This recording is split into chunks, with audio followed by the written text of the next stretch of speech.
Hi friends, இன்றைக்கி வந்துட்டு ஒரு நல்ல டேஸ்ட்டான மீன் குழம்பு ரெசிபி தான் பார்க்க போகிறோம். இந்த மீன் குழம்பு வந்து என் மாமியார் தான் பண்ணுறாங்க. அவங்க எப்படி பண்ணுறாங்கன்னு பார்க்கலாம் வாங்க. இந்த மீன் குழம்புக்கு 1 கிலோ போல் பாறை மீன் வாங்கி நல்லா க்ளீன் பண்ணி வச்சுருக்காங்க. அப்புறம் வந்து 1 கப் நிறைய சின்ன வெங்காயம் இருக்குன்னு சின்ன வெங்காயம், அப்புறம் கொஞ்சம் புளி ஊற வச்சுருக்காங்க, கொஞ்சம் இஞ்சி பூண்டு பேஸ்ட்டு, இன்னொரு சைடில் ஜாரில் வந்து கொஞ்சம் தேங்காய், அப்புறம் வந்து ஒரு 4 தக்காளி போல் கட் பண்ணி ரெண்டையும் சேர்த்து பேஸ்ட் மாதிரி அரைச்சி வச்சுக்க போகிறோம். இப்போ நம்ம குழம்பு பண்ண ஸ்டார்ட் பண்ணிடலாம்.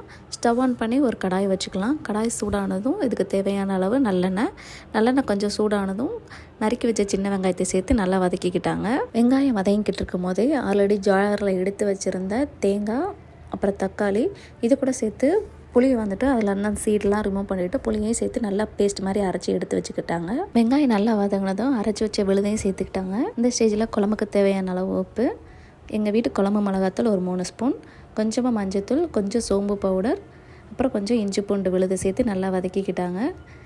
குழம்புக்கு தேவையான அளவு தண்ணி சேர்த்துக்கிட்டாங்க.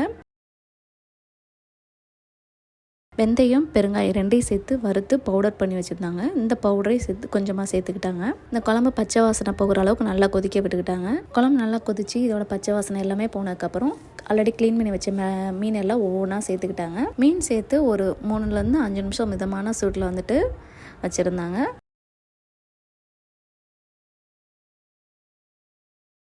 5 நிமிஷத்துக்கு அப்புறம் குழம்பு எப்படி இருக்குன்னு நீங்களே பாருங்கள். அப்படி இந்த பெரியவங்க கையில் என்ன தான் மாயம் வச்சுருப்பாங்களோ தெரியலைங்க, அவங்க வச்சா மட்டும் குழம்பு அவ்வளோ டேஸ்ட்டாக இருக்குது. என் மாமியார் அந்த மீன் குழம்பு வைக்கிறதுக்கு மேக்ஸ் ஒரு 15 மினிட்ஸ் தான் எடுத்துக்கிட்டாங்க. இதே நான் மீன் குழம்பு வச்சுருந்தேன் அப்படின்னா கண்டிப்பாக ஒரு 45 மினிட்ஸாக தான் இருக்கும். யார் வீட்டிலலாம் மாமியார் இவ்வளோ ஃபாஸ்ட்டாக அதுவும் இவ்வளோ டேஸ்ட்டாக சமையல் பண்ணுவாங்கன்னு மறக்காமல் கமெண்ட்டில் சொல்லுங்கள்.